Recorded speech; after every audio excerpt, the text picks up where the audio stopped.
Unapotia bidii katika maisha, mwishowe unafanikiwa, unaelimika na unafurahia. Twakujuza kila mara, tutia fora kwa kupasha yaliyomo yanayojiri na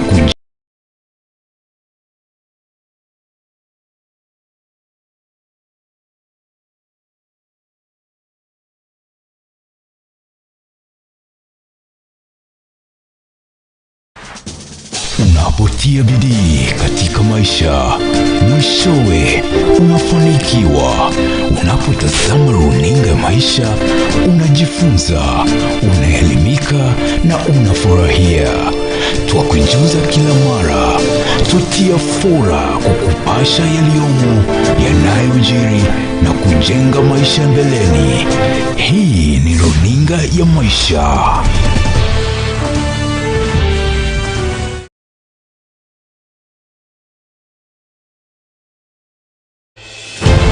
A strong woman knows she has strength enough for the journey. But a woman of strength knows it is in the journey where she will become strong. Join Irene Mumbo Bushebi and reader KERING on Prime Women Talk every Wednesday from 8 p.m. exclusive to MTV. Good morning. Good afternoon. Good evening. Good evening. Is live at Johannesburg. Barcelona is live from Damascus. We're on the doorstep. For Maisha TV. For Maisha Prime News, Maisha Television. For Maisha Prime News, Maisha Television.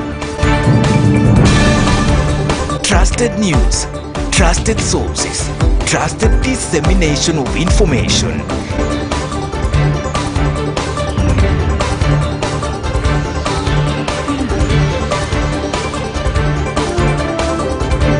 Protect by all available means our territory. Parliament must be careful.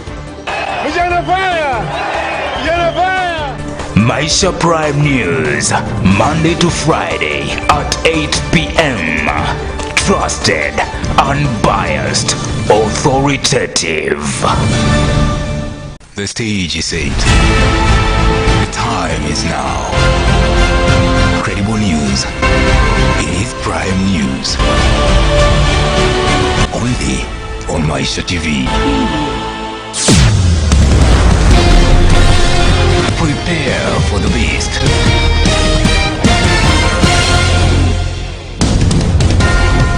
Informative, authoritative,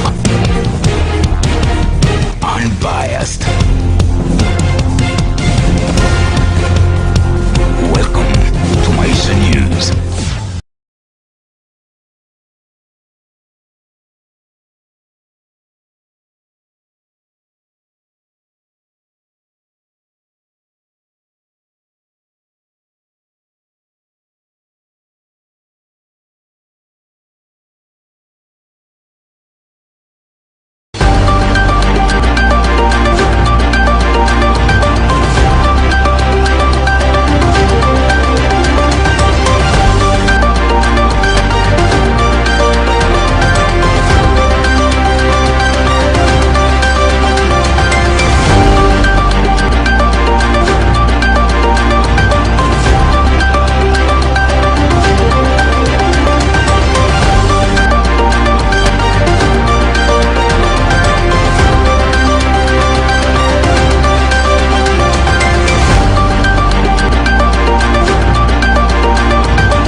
from the studios of Maisha Television. Glad you could join us here on Maisha Prime News, the bulletin that brings you breaking news, developing stories, politics, education, and also what is happening at the business sector.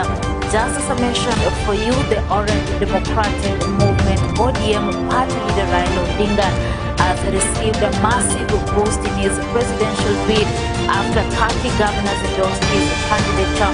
This is as President Uhuru Kenyatta received the visiting president of the Republic of Hungary, Janos Ader, at State House, who is in the country for a 4-day state visit. We have these and many more stories prepared for you. And remember, we have 5 over 5 segment at the end of the bulletin where I will be highlighting the issue of voters registration. Welcome to the authoritative, unbiased and incisive bulletin that airs Monday to Friday at 8 p.m.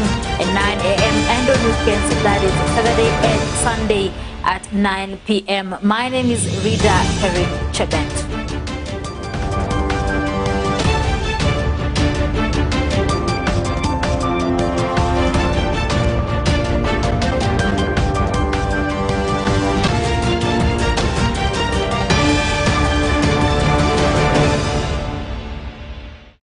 Welcome.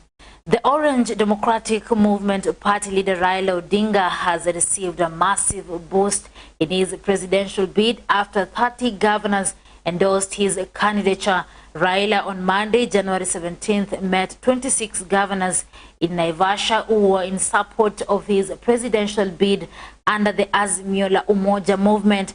4 other governors sent their apologies but signed the declaration indicating their support for the former Prime Minister, as Bushebi Jr. reports. It was a huge plus for Azimio la Umoja leader RAILA Odinga when at least 30 governors endorsed his presidential bid, stating that they are confident that he will protect devolution as provided for under the Constitution. Unajua magavana wenzangu ni wapole sana. Ile kitu ambaye hajasema wazi ni kwamba tulipata habari kutoka duru za kuaminika kwamba mpango mmoja wa William Ruto ni kupiga vita ugatuzi. Na hii ndio sababu umeona magavana usipungua 30 na wasokuwa hapa wamekuja kwa baba kwa hakikisho kwamba devolution is here to stay. Na hao unajua ni waungwana, lakini nataka niwaambie sisi tunajua ugatuzi sahihi kwa macho ya wenzetu uko na noma. Na tusipojipanga wataharibu progress ambayo tumepata hadi sasa. Ndio maana tunasema mtu yoyote ambaye ameona manufaa, amebadilisha maisha, ameona maendeleo, mionendo ya ugatuzi, then your vote must be for RAILA Amolo. Speaking Odinga. after meeting in Naivasha on Monday, the county chiefs led by Council of Governors Chairman Martin Wambora and Nakuru Governor Lee Kinyanjui said they decided to support Odinga due to his role in championing the devolution agenda. Kitui Governor Charity Ngilu and her Kilifi counterpart Amason Kingi said the county chiefs have resolved to go out of their way to ensure Odinga is elected as the 5th president in the August 9th poll. To chance. The August election will determine whether a number of progressive steps made since 2010 will survive and take care of our children or not. We are convinced that Kenyans will be safe in the hands of His Excellency RAILA Amolo. Hapa nikisimama, I want to confirm that Baba has followers everywhere, every corner of this country. And I'm happy that through Azimio, Baba now has converted the followers to be partners in this race. And we are together and we shall support Baba. We have committed ourselves to be the mobilizers for the campaigns for the Right Honorable RAILA Amolo Odinga. There is no living person in Kenya or East Africa who has dedicated his services to liberate Kenya in the first and second liberation than Papa. There is no other candidate who has impressed the governors that devolution will live beyond even himself and beyond his period forever and ever. Kati ya wale ambao wanatafuta kiti cha urais, tofauti iko wazi. Mmoja ni mtu ambaye anaamini sana mfumo huu wa ugatuzi. Mwingine alijitokeza kimasomaso mwaka 2010 kupinga mfumo huu wa ugatuzi. Kwa hivyo Wakenya wameona manufaa makubwa wa mfumo huu, na bila shaka kati ya mikono ya watu hawa wawili, bila shaka ugatuzi uko katika mikono imara, katika mikono ya Mheshimiwa Raila Amolo Odinga. Ngilu warned there is a danger in electing Deputy President William Ruto as the next president, as he has always opposed the Kenyan constitution. Kenya will be in very safe hands with you. Anybody else pretending to want to take this country to the next level, I can only say I know. There is one person who over the years never supported the constitution. Not when we tried in 2005, not when we did it in 2010, and even now when we wanted to amend it in 2021. I mean, somebody must forever be always wanting to do things that are not right for this country. I want to ask Kenyans to be warned that there is a danger in electing one person, and that is William Samoei Ruto. Odinga on his part welcomed the endorsement and added that working together with governors will improve service delivery to citizens, as well as improve access to social amenities such as roads and supply of water. For accepting to host us here in this very, very nice environment. We have had opportunity to deliberate since last evening, and we have had very, very conditional conversation. Sasa hawa jamaa ambao ndio wako kwenye mstari wa mbele pale, they say where the rubber meets the road, because they are the ones who are down there with wananchi. Na tukiongea juu ya kuboresha hali ya maisha ya watu wetu, chombo ya kwanza kabisa ni ugatuzi. Na vile mnavyojua, ugatuzi ilikuwa na maadui wengi zaidi. Kuna wale wengi ya watu ambao hawaamini ugatuzi inaweza kusaidia watu wetu. Unataka kurudisha huko nyuma. Sisi tuelekea Canaan, au wataka kurudisha sisi Misri. Tunasema la, mpaka tuendelee mbele. Tukiongea juu ya uchumi mashinani ni ugatuzi. Tukiongea juu ya kuboresha hali ya kilimo katika taifa letu, miundo msingi. Tukiongea juu ya mambo ya maji, mambo ya stima, afya, elimu, kila kitu ni kule chini.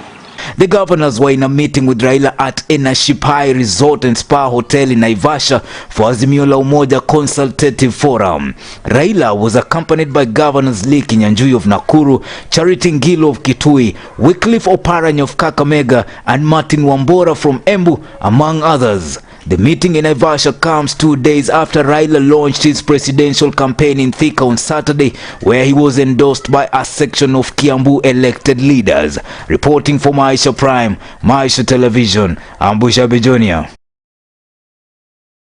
Well, moving on, the long-distance truck drivers along the Northern Corridor Highway have blamed the slow COVID-19 testing at Malaba border for the persistent traffic snarl-up being witnessed.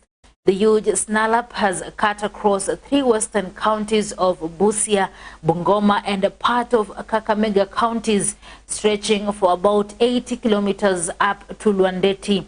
The traffic jam has persisted despite last week's decision by the Ugandan government to suspend a COVID-19 testing fee of 3,600 Kenyan shillings. Uganda had introduced the fee in late December for all truckers passing through Malaba border.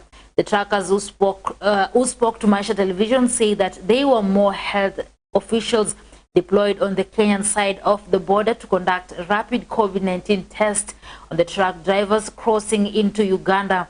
The jam that has now stretched for about 80 kilometers is now in its third week, yet to know that it will soon be over after the Ugandan government agreed to heed on their demands. Mimi ndo na mwenye gari hili na magari haya wote wenzangu hawa Alkamar kampuni. Sisi mzigo tuwapeleka Kampala. Mzigo tunaupeleka Kampala. Lakini leo tuna siku 10 tuko hapa. Hatuwezi kwenda mbele, hatuwezi kurudi nyuma. Tumepawa allowance. Alhamdulillah tunashukuru. Lakini allowance imekwisha. Allowance hii ya siku 7 kwenda na kurudi. Leo hatuna chochote, tuko wazi. Mahali ya kuoga mimi nadhani siku 10 nimeoga 1 day. Nasema ukweli. Na kukula pesa imeniishia hivyo niko tayari. Kwa vile tunatafuta suluhisho, nivumilie shida na raha zote kwa ajili ya kutafuta suluhisho. Lakini hapa hakuna choo, hakuna mahali ya kuoga, yani hatuna habari na familia yetu, na hiyo shida yote tuko tayari kuvumilia mpaka ibati. The Independent Electoral and Boundaries Commission, REBC, has begun the second phase of the enhanced continuous voters registration and diaspora voter registration. The exercise, which begins on Monday until February 6th, comes after the Commission failed to meet its target of registering 4.5 million after registering 800,462,000 new voters. The voter registration apathy is a growing concern, particularly after the Commission failed to meet its target in the last registration. Here is the full story. The Independent Electoral and Boundaries Commission, REBC, has rolled out the second and the last phase of the enhanced voter registration before the 2022 general election. Today, the 17th of January 2022, marks the beginning of the second and final phase of the enhanced continuous voter registration exercise in preparation for the 9th of August 2022 general elections. The registration will run for the next 21 days and close on the 6th of February 2022 in all the 1,450 county assembly wards across the country, institutions of higher learning and Huduma centers countrywide. Dear Kenyans, we have an opportunity to register as voters, transfer registration and change particulars of registration. The exercise, which began on Monday 17th, will run till February 6th. This comes after the Commission failed to meet its target of registering 6 million voters. But we are targeting a very large number. We are targeting, as a county, we are targeting 110,684, and for Sonar West, we are targeting 7,650, so that we can register. Commissioner Professor Abdi Yakub Gulie says that they have extended their mass listing for Kenyan citizens residing in diaspora countries to begin on January 21st and end on February 6th. Tunaendeleza kampeni ya kuhamasisha vijana wetu wajitokeze kwa wingi wapate kujisajili, manake bila wao kupiga kura uongozi hatuwezi kubadilisha. Hatuwezi ikawa kila siku sisi tunalalamika na uongozi na sisi tumekaa majumbani na maskani bila kupiga kura. Ningependelea kutoa message kwa watu wote, mkiwa na ndugu vijana na nani, wahamasisheni watoe kura. Kumake kura ndo silaha yao. Silaha yako ambayo maisha yako ya mbele kubadilisha uongozi. Kura yako ndo sauti yako. Na musife moyo, musiseme kuwa kila siku mnatumiwa na wanasiasa. Safari tumejitokeza, tunataka kubadilisha uongozi. Maisha yetu ni mwenye kufoteli, maisha yote ni mtu hokas, lakini hawa watu hawahusiani na maisha yetu kabisa. Na sisi ndio inazungumziwa tu watu 4 peke yake katika maisha yetu. Tunataka sasa tuhamasishe vijana wawe watapiga kura, wachague mtu wanayemtaka wao, sio mtu anayewataka wao. Commissioner Gulie further highlighted the growing concern of voter registration apathy in the nation, stating that they have set up plans to conduct voter education. Tunataka kuomba wa Kenya wale hawajachukua ID card, wale ambao walikuwa wameapply, uangalie kwa chief yako wiki hii na wabunge wote watasukuma kadi iweze kufika mashinani ndio tuweze kuchukua kura. Kura itachukuliwa kwa siku 30 na tuwaomba Wakenya wale hawajachukua kura wachukue kura. Maana kama hujachukua kura bado utasaidia nchi hii na utasaidia demokrasia na wewe ndio utakuwa unasababisha uongozi mbaya. Lakini kila Mkenya akiwa na kura, Kenya itasonga mbele. Kwa hiyo naomba Wakenya wachukue kura, wachukue kura. The commission targets 4.5 million new eligible voters in the 3-week exercise and anticipates 25.6 million voters will take part in the August polls. For Maisha Prime News, Maisha Television, I'm reader KERING CHEBET'S.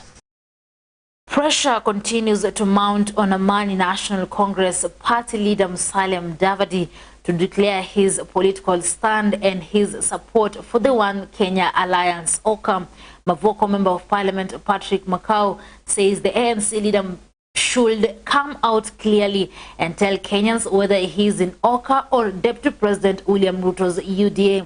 This comes after the ANC leader skipped the OUTCRY principals meeting in Naivasha on Friday. Na mimi nataka niambie Musalia Mudavadi. Musalia Mudavadi, wacha kuyumba. Mwanaume ni yule anasemanga mimi Musalia Mudavadi nimeamua kufanya kazi na huyu ama nataka kuenda peke yangu. Lakini hii kuenda tukiwa na mkutano huko Rift Valley hakuji. Tukiwa na mkutano Nairobi hakuji. Si useme hutaki. Tujipange. Na mimi nakuheshimu sana Musalia Mudavadi. Baba atuoni. Wachana na KANU. Kama Gideon Moi yako okay, wacha kujifanya unaweza kuita ati KANU museme mnaenda Azimio. We want to be a peaceful nation. Don't force people to do what you think is right. We have a democratic right for ourselves to decide where we can be. Unajua tusemezaneni ukweli. Mimi nionyeshwe tu bodaboda moja Nairobi sako ambayo UDA wamewapatia kitu wakasonga mbele. Nionyeshwe tu kikundi moja ya kina mama au kina mama mboga na hii siasa yao ilianza kutoka 2020. Si ni kweli? Sasa 2021 imeisha. Nionyeshwe moja. Hii maneno ya kuambiwa tunaenda Canaan alafu tunaambiwa tulipata mama katikati. Kwa hivyo mnipende vile niko. Mimi siendi UDA hata nikapewa bure. Azimio naweza fikiria. Kwa sababu gani? Unajua 2013 nilikuwa nimeshika baba. Si ni kweli? 2017 nilikuwa naimba hapa Tialala Tibi. Tukapatia baba. Sasa unajua ubaya yake alikuwa ametuambia 2022 atashika Kalonzo. Ikafika hapo akasema The family from Lureko village in Western Mumias constituency are left in mourning after the body of their 30-year-old son was found in his house with the rope marks around his neck, while claiming there was a farm dispute between him and his father's brother. Philip Sibiu brings us more on this.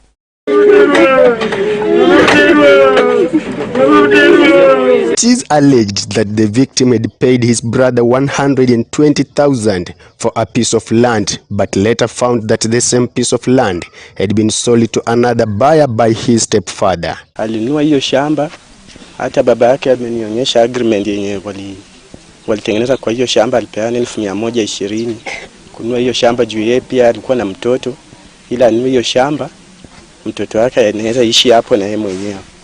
Kama ugovi umetoka kwa hiyo shamba juu hiyo shamba yake, kuna mwingine alikuwa amenunua pale na yeye huku chini. Sasa mwenye alikuwa amenunua kwa shamba kama baba yake mkubwa akajumulisha hiyo shamba yote.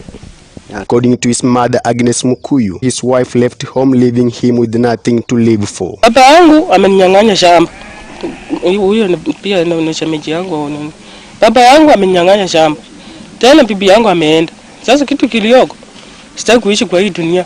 According to investigation and how the body was found, it is enlightened that their kin had struggled for himself as there was no sign of rope and his body was found on the ground near the door. Wakati nilikuja, information ilikuwa Jomba amejinyonga, lakini kwa sababu vile uchunguzi iko, si mtu mwenye amejinyonga. Kwa sababu ukijinyonga, kamba inakuanga kwa shingo, alafu kama umehanga. Wakati niliingia kwa nyumba, nilipata Jomba kama amelala chini na kuwa na saini yote hata ya kamba. So hapa ninajiuliza, ikiwa mtu anaweza jinyonga, anaweza kosa kamba kwa shingo? So ni kama wakati walikuwa na ugomvi wa shamba, ni kama watu walifuatilia. Confirming the incident, Lureko Chief Leo Wesonge said that investigation had commenced over the matter. CID wakaitwa, investigation inaendelea kwa sababu hatujajua ni nini haswa kimefanyika. Sababu mwili umepatikana tu umelala ndani ya nyumba karibu na mlango. For Prime News Maisha Television, I'm Philip Simi.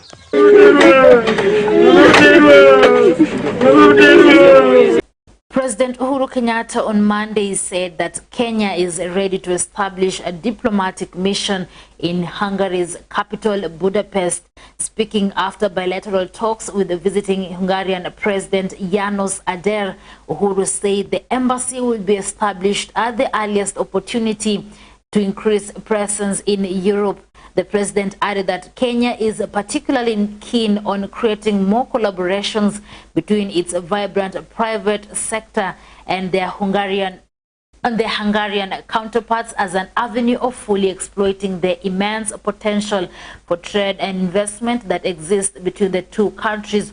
Uhuru noted that collaborations between the two countries are built on trade, investment, and development. Let's have a look.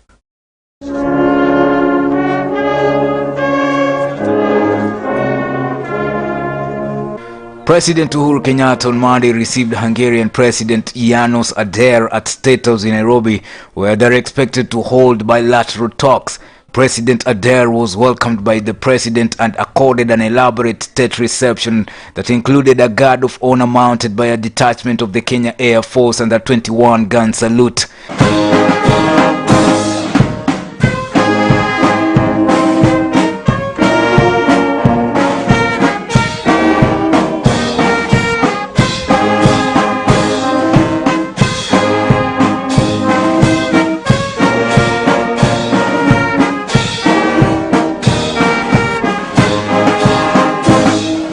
Kenya and Hungary have enjoyed warm and strong bilateral ties dating back to 1964 when Hungary established an embassy in Nairobi. And the fact that you are the first Hungarian president to visit Kenya, and this trip, as we have already said before, has unfortunately been cancelled twice before as a result of the COVID-19 pandemic that devastated our entire globe. This visit has given the two of us an opportunity to renew and strengthen the long-standing bilateral relations between Kenya and Hungary, a relationship that was established when Hungary became the sixth nation to establish a diplomatic mission in Kenya shortly after our independence in 1964. So for the last 5 decades, Kenya and Hungary have collaborated in several sectors, most notably in trade development, health, agriculture, as well as education and training, where many hundreds of Kenyans have trained in Hungary on Hungarian government scholarships, and these Kenyans continue to contribute to our country's social-economic transformation. Earlier, the Hungarian president, who was accompanied by Kenyan government officials, made a visit to the United Nations Information Center in Gigiri, where he was received by Zainab Hawa Bangura of Sierra Leone, who is Under Secretary General and the Director General of the United Nations Office at Nairobi.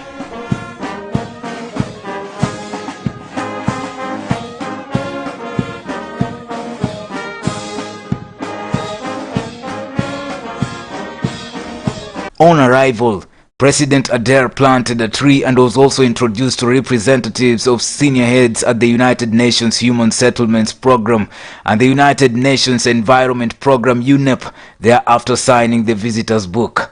He was also given a tour of the complex. Distinguished President. Néhány napig, ahol az elmúlt 70 évben a függetlenné válás óta 9-szeresére nőtt a népesség. We are being hosted in a country where the population has increased 9-fold since its independence 70 years ago. Egy olyan ország vendégei vagyunk, ahol az elmúlt években látványosan javult az életszínvonal és erősödött a középosztály. Where you have seen a spectacular rise in the quality of life and in the strengthening. President Adair is on an extended tour in Africa, and who will also visit Ghana, where he will view a sewage treatment plant in Kumasi, which employs Hungarian technology.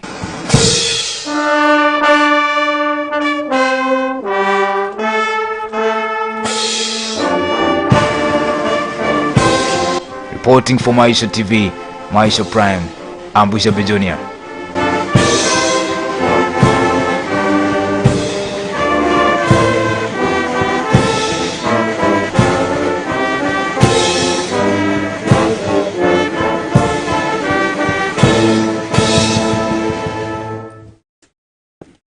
Well, all right, I'm taking a short commercial break. I'll be back with more news. Stay tuned.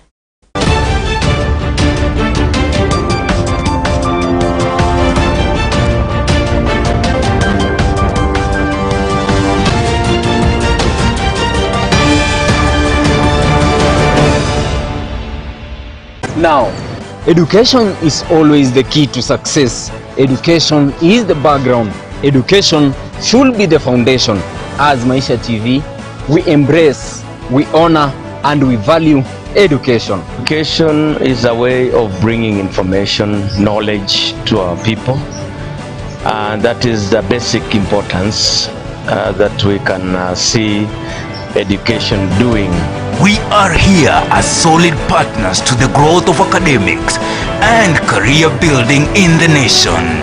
It is all here on your fastest growing TV station, Maisha TV, where you choose it, watch it, and love it.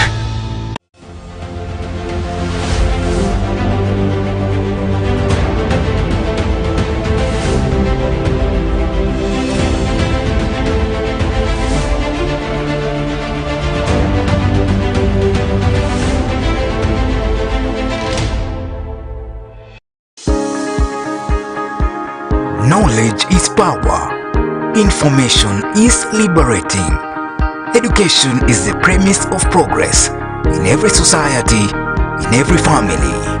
Welcome to Navaholo Technical and Vocational College. We value quality education and offer superb training to students at affordable school fees. The government will pay 30,000 shillings as bursary. In addition, Higher Education Loans Board gives 40,000 shillings for school fees and pocket money, which is available, thus the training is nearly free. Call us now, 0721 589977. That is 0721 589977. Email us at navaholotvc@gmail.com. Intake is now going on with applications. Navaholo Technical and Vocational College, Center of Excellence in Building and Civil Engineering. Najivunia kuwa Mkenya.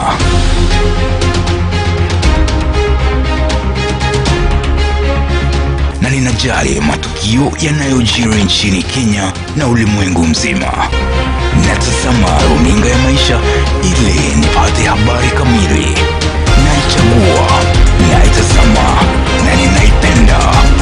Maisha TV ni bora.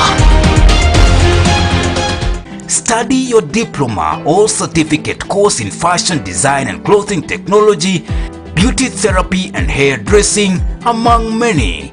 Our ICT department gives competitive courses guaranteeing both employment and self-employment through study of diploma in computer science, ICT, certificate in information technology, computer packages, and many more. For more information and application, hurry and contact us now on 0721 280 180 or 0726 800 561. Applications can easily be done by sending an SMS to 0721 280 180 or 0726 800 561 with your name, type of course, KCSE or KCPE mean grade, postal email address, desired intake and your ID number. Or you can write to the principal, BUSIA TTI, PO Box 2227, code 5100, Kakamega. You can visit our website www.bushangalatechnical.ac.ke. All examinations are carried out by Kenya National Examination Council. Provision for persons with disability is also provided. Bushangala Technical Training Institute, Center of Excellence. The stage is set. The time is now. Credible news. It is prime news. Only on Maisha TV. Prepare for the best.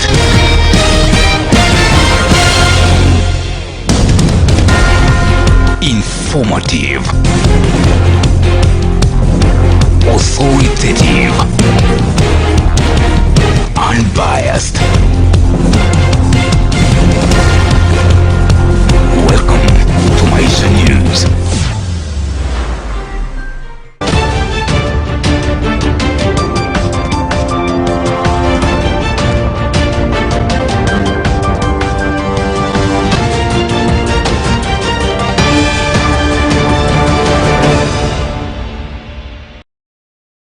Welcome back. Education is the key to success, they say. Here on Maisha TV, we highlight issues affecting institutions, their achievements, and their projections in performance. Millicent Makoha gives us today's education story. The clergy play an important role in the society, especially in nurturing the community. Church offers sponsorship for the schools, hospital, among other social amenities. Lightwall Julie Academy Mixed Secondary School, located in Mias East Sub-County in Kakamega County, is one of the mission schools started by Reverend James Kim of Lightwall Mission Kenya in 2015. As Luke Anami, the school director, narrates. My name is Mr. Luke Anam,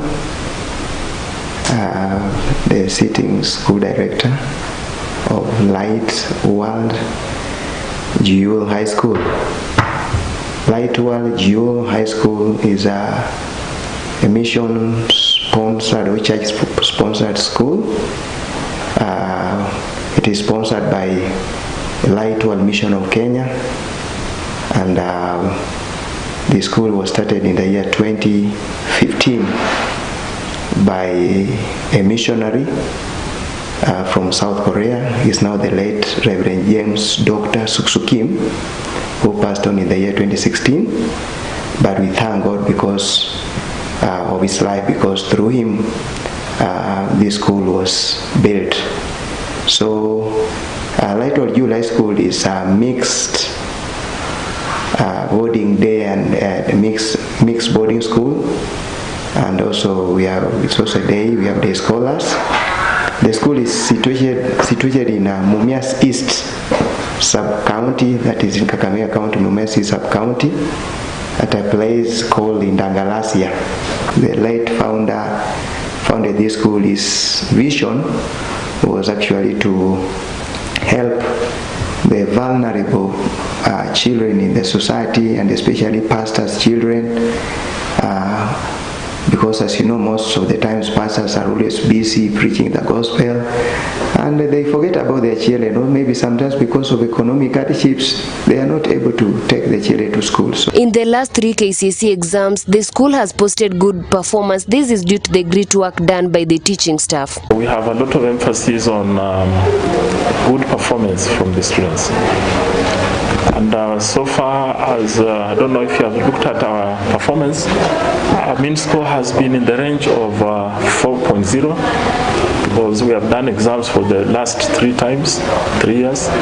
The first one was 3.52, the second one 4.0, and then the third one also 4.0. The school principal has assured the Light Julie Academy Secondary School community excellence performance in the coming 4th March KCSE exam. We are trying all that we can to ensure that we impart knowledge in these students.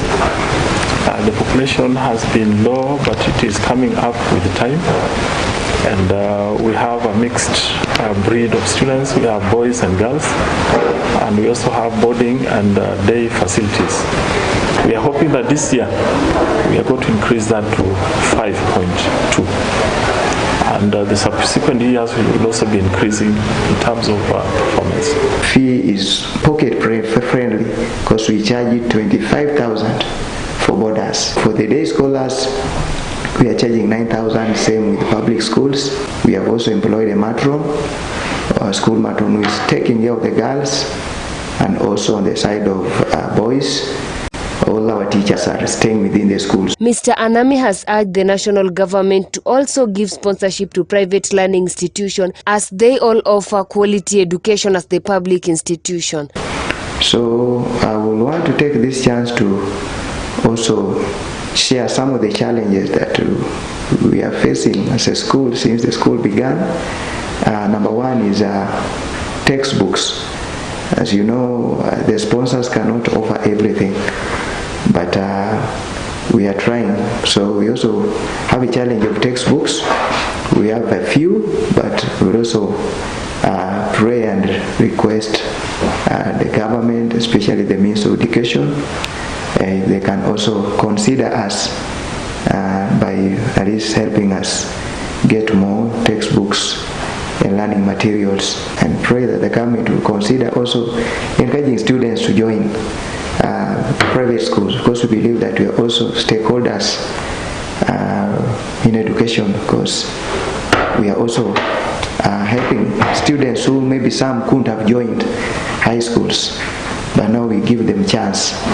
I also want to say that we not only stress much on fees, especially most of our students, they pay fees in installments like 1,000. Whatever they bring, we don't chase them away, because at the end of the day we are not just after money, because we are not that business oriented. We help after helping the Kenyan child. So we'll say that as private schools also, we should be given the chance also to receive students. Like our school, we believe we have the capacity to hold over 300 students. The director has appreciated the Light World Mission Kenya Church for nurturing the students. This is a school that is really out to nurture students, not just only academically, but one of our core values is to raise morally, spiritually, physically, intellectually, all around holistic education. So we base a lot on bringing these students to know God and to fear God, because we believe that if we raise students who fear God, then even there can be minimal or no student arrest in schools, like banning of schools when the students indulge in smoking, abusing drugs and other things. So we really encourage our students with the word of God. I would say it's well established because the sponsors actually built the school well. For Maisha Education segment, Maisha Television, I'm Millicent Makoha. Thank you so much, Millicent, for that incisive segment. And now let's shift focus to our daily feature, My Hustle, My Story, My Life by Jennifer Okonga.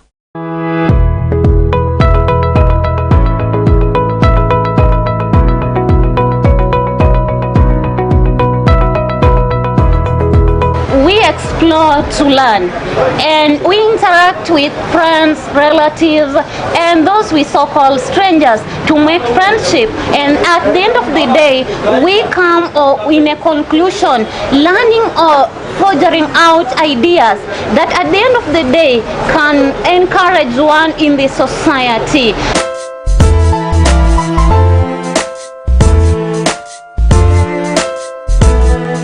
On my tour in Bungoma town along Moy Street, I had a chance to meet one of my friends who welcomes me in his office. I mean office because you will understand that office actually has a different meaning depending on where one or two people goes to earn his daily bread. Vincent is one of 1 million young people across Bungoma County who have managed to start a small-scale business in town. Naitwa Vincent Malika. So hapa ndo penye nafanya kazi. Unajihusisha haswa na nini?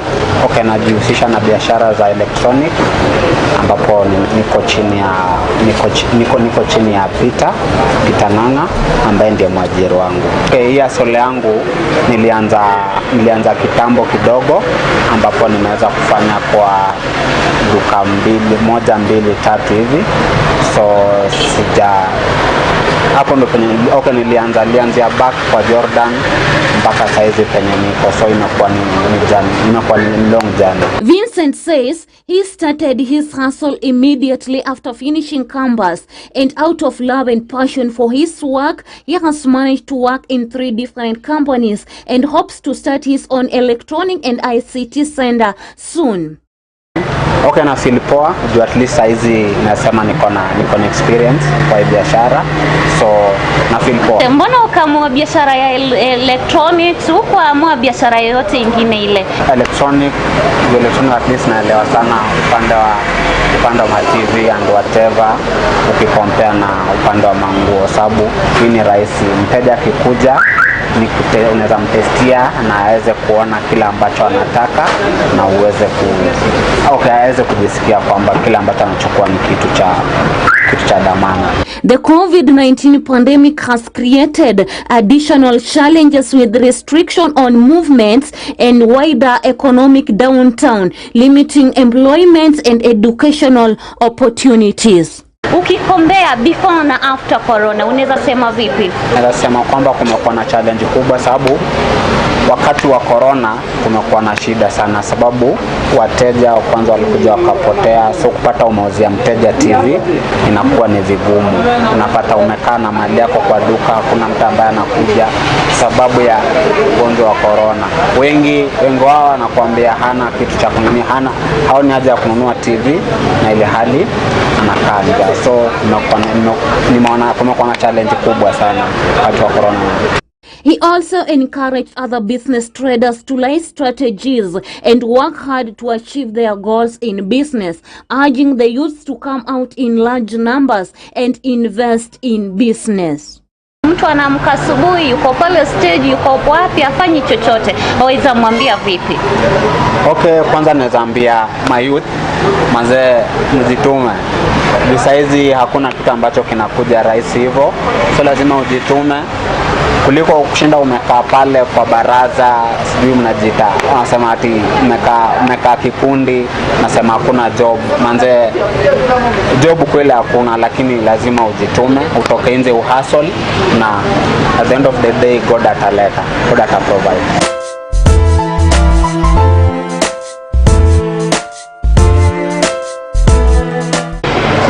Nimekupa 1,000,000 kwa sasa. Waweza ifanya nini ama waweza itumia vipi? Kwanza hiyo 1,000,000 hiyo pesa kwangu ni pesa mingi sana. So the only thing naweza fanya na hiyo 1,000,000, kwanza nitaanza biashara yangu juu niko na experience kwa hii safari ya electronics, so niko na experience, so nitaweza anzisha duka yangu pale, alafu niweze kuweka vitu 1, 2, 3 ambazo nitajiendelesha nazo kutoka na hii 1,000,000. For Maisha Hustle segments, Maisha Television, I'm Jennifer Okonga. Now to our news segment 5/5. Kenyans have had an history of shunning important public exercises. Typical examples are the Huduma number registration and the voter registration exercise for 2022 election. In the previous Voters Registration Electoral Commission, REBC, aimed to enroll 6 million new voters in the mass registration drive, but it failed dismally to meet this target. When REBC launched its mass voter registration exercise on October 4th, it always expected that reaching its target of registering 6 million new voters in a month will not be challenging. But on the eve of its November 2nd deadline, the Independent Electoral and Boundaries Commission, REBC, seemed shocked by the dismally low number of new registrations. Take Kenya's coastal city of Mombasa, for example. Out of 190,237 potential new voters, a paltry 4,486 enrolled during the first 2 weeks of the drive. That's less than 2%.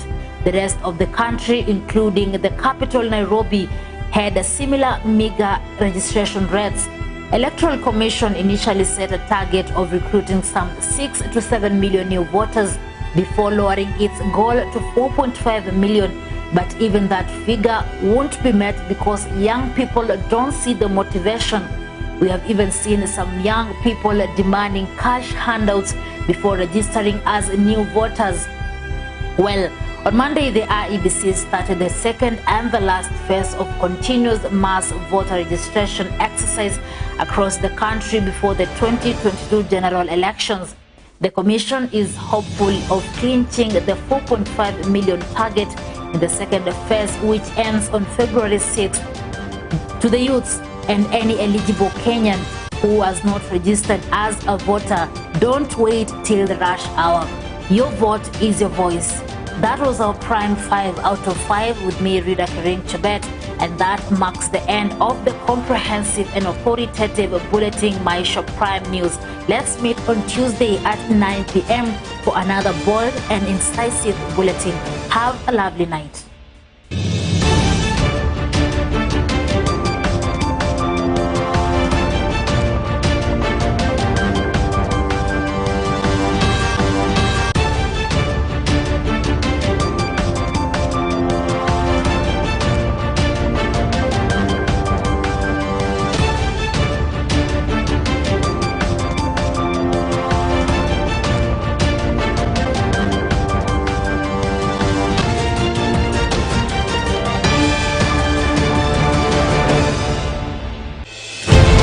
A strong woman knows she has strength enough for the journey. But a woman of strength knows it is in the journey where she will become strong. Join Irene Mumbo Bushabi and reader KERING on Prime Women Talk every Wednesday from 8 p.m. exclusive to MTV. Good morning. Good afternoon. Good evening. Good evening.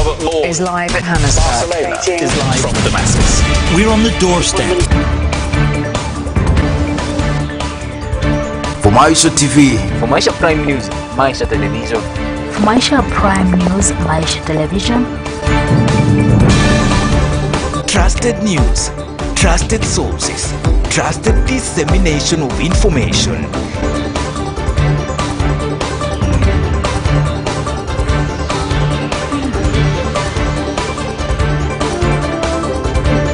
Protect by all available means our territory. Parliament must be careful. Maisha Prime News, Monday to Friday at 8 p.m. Trusted, unbiased, authoritative. The stage is set. The time is now. Credible news. It is Prime News. Only on Maisha TV. Prepare for the beast.